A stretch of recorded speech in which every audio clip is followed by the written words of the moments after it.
point de presse du Mouvement populaire de libération ce vendredi 29 octobre 2021. Le parti de l'opposition béninoise, symbolisé par le ballet face aux hommes des médias, donne la voix depuis les sièges nationaux sur les dernières actualités sociopolitiques ayant agité la toile. Au cœur de cette conférence, les ténors du parti MPL, conduits par leur président Espérance TD, ont touché moult sujets et ont éclairé le peuple sur leurs positions. Dans un contexte où les Béninois ont du mal à s'offrir un repas par jour, dans un contexte où les parents ont de difficultés à inscrire les enfants à l'école. On n'a pas besoin d'aller faire une enquête pour savoir que tous les enfants n'ont pas pu reprendre les cours à cette rentrée parce que les parents n'ont pas eu les moyens d'aller payer la première tranche. On n'a pas besoin non plus d'aller faire une enquête pour savoir que les Béninois ont de la peine à se soigner. On n'a pas besoin d'aller faire une enquête pour savoir que les réformes intervenues dans certains secteurs ont engendré une explosion du coût des denrées alimentaires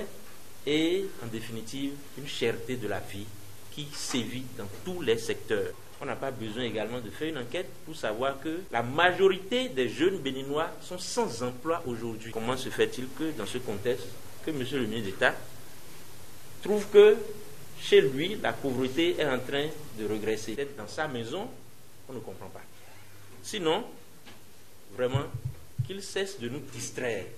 Parce que nous considérons qu'il s'agit d'une distraction ou des incantations prononcées pour s'offrir peut-être une autosatisfaction dans ce qu'ils sont en train de faire, qui n'apporte jusque-là aucun résultat pour la majeure partie.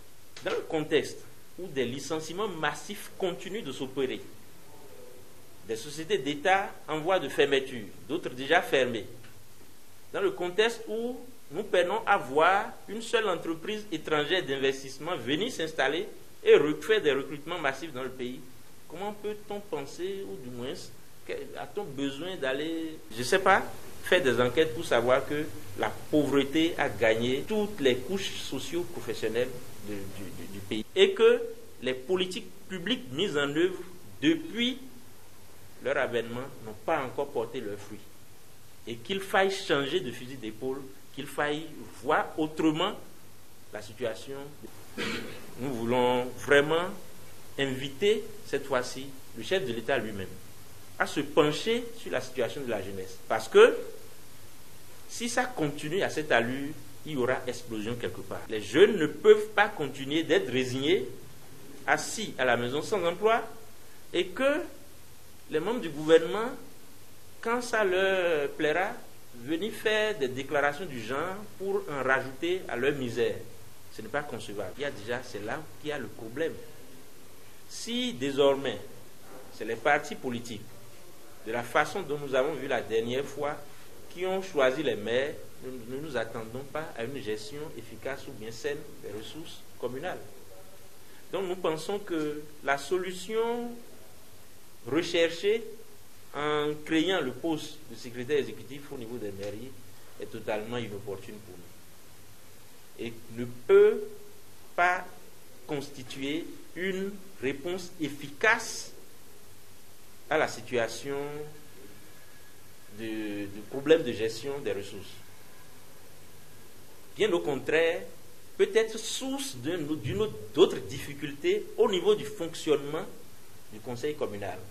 Parce que si un nouvel élément vient et c'est lui qui devient responsable de la gestion des ressources, alors que le maire reste ordonnateur, bref, c'est déplacer les problèmes.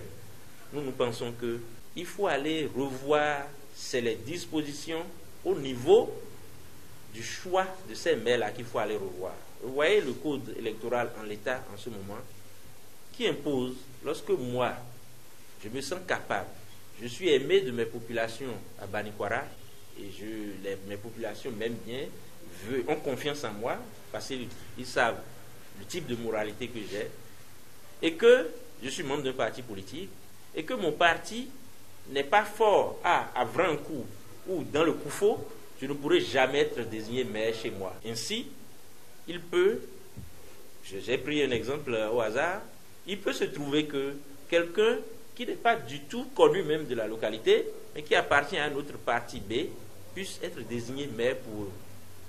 Je pense que c'est à ce niveau qu'il faut revoir la question. Alors, qu'ils nous souviennent que cette situation est persistante depuis déjà un certain temps. Nous sommes informés par moment que certains éléments de la police républicaine, ceux qui sont chargés de notre sécurité, d'assurer notre sécurité, déposent le paquetage et disparaissent. Et l'actualité nous donne raison. On se demande dans quel pays nous sommes.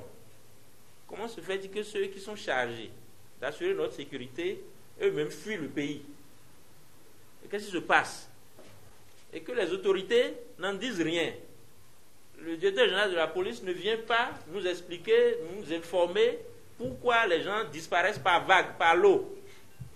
Mais il se charge simplement de nous informer que, bon, 10 sont encore disparus. Ils sont allés où? Nous, on ne sait. Avec quoi? Ils ont rejoint qui? Quoi? Pour faire quoi? On ne sait. Nous, sur cette question, et nous voulons que les autorités en charge de la sécurité de notre pays viennent vraiment nous informer, nous situer. Il y a quelques heures, nous avons appris, opinion, la libération de certains de nos compatriotes détenus dans le cadre des dernières élections présidentielles. Et 5 précisément de ceux qui sont détenus, des centaines, pour ne pas dire des milliers, qui sont détenus dans nos maisons d'arrêt ont été libérés. Saluons d'abord l'effort des uns et des autres, le combat mené par tout le peuple béninois qui a abouti à la libération de ces premiers opposants qui sont gardés dans le cadre des dernières élections présidentielles au Bénin. Nous a amené à penser qu'il y a bien d'autres détenus qui présentent également beaucoup de garanties de représentativité. Alors, on se demande pourquoi eux sont encore gardés. Et en même temps, on se dit alors que probablement les jours, les heures à venir, nous allons assister alors à une vague de libération. Dans le contexte que nous avons décrit tout à l'heure, de misère ambiante, de pauvreté excessive, ce jeune devait parcourir 8 km tous les matins pour aller faire un job quelque part. Je ne connais même pas bien le nom des quartiers là. Mais c'est 8 km à pied qu'il doit faire pour aller à son lieu de travail. Et que sur le parcours, dans un quartier bien connu où il a l'habitude de passer tous les jours, que quelqu'un l'accoste pour dire, ben voilà, toi tu ressembles à quelqu'un qui a essayé de voler hier quelque part. Et c'est fini. En dépit de toutes ces explications, appelez mon patron, son téléphone que vous avez pris, rien, on n'a voulu rien entendre, mais l'ont séquestré pendant plus de 2 heures du temps pour finir par le tuer, sous le regard des populations. Nous n'arrivons pas à nous expliquer ce qui peut permettre qu'une telle cruauté advienne en plein jour dans une république administrée. En plein jour. Ce jeune homme, dès qu'il a eu le bac, a quitté ses parents à Tieti pour se rendre à Parakou pour aller à l'université. Savez-vous que depuis 3 ans, il n'a pas revu, ses parents ne l'ont pas vu. Il faut que les responsables en charge de la sécurité dans l'arrondissement, il faut qu'on leur pose des questions, de vraies questions. Je pense que le commissaire en charge de ce commissariat doit pouvoir nous informer sur les raisons pour lesquelles on laisse quelqu'un dans les mains des populations pendant plus de 2 heures du temps. Quelle image de notre pays on veut projeter au monde? Un pays de barbares? Un pays de sauvages? Ou quoi? Cette question, nous voulons qu'elle soit vraiment prise au sérieux par le gouvernement.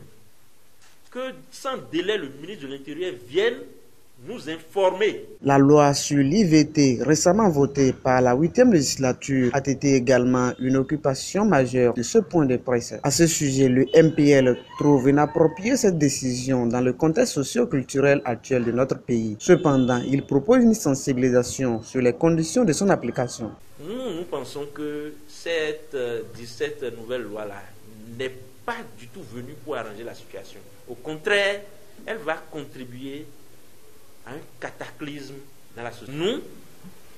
Nous demandons très humblement au gouvernement de surseoir à la promulgation de cette loi et de créer une discussion entre les différentes couches de la société, surtout les ONG, les organisations de la société civile et ceux qui s'occupent de ces questions-là, les religieux également, leur contribution en vue d'apporter des solutions au diagnostic qui a amené à prendre cette loi-là. Je suis sûr que c'est que nous permettront d'éviter d'aller à la disposition nouvelle que leur assemblée vient de prendre.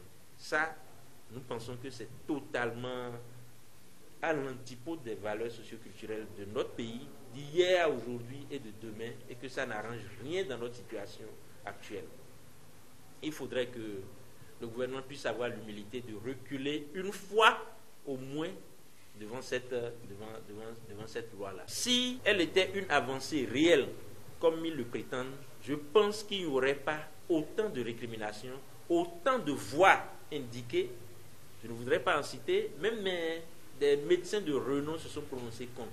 Je pense qu'il faut qu'on recule. Au-delà des questions sociopolitiques, les géants du mouvement populaire de libération n'ont pas manqué d'aborder l'aspect sociologique des choses au Bénin actuel, notamment les conditions d'octroi du microcrédit aux plus pauvres instaurées par le gouvernement de la rupture. À ce sujet, le responsable des femmes du MPL constate et propose une difficulté énorme pour les femmes d'acquérir les documents, c'est-à-dire les récépissés de RAVIP, l'acte de naissance numérisé et qui plus est encore, il y a un problème de financement.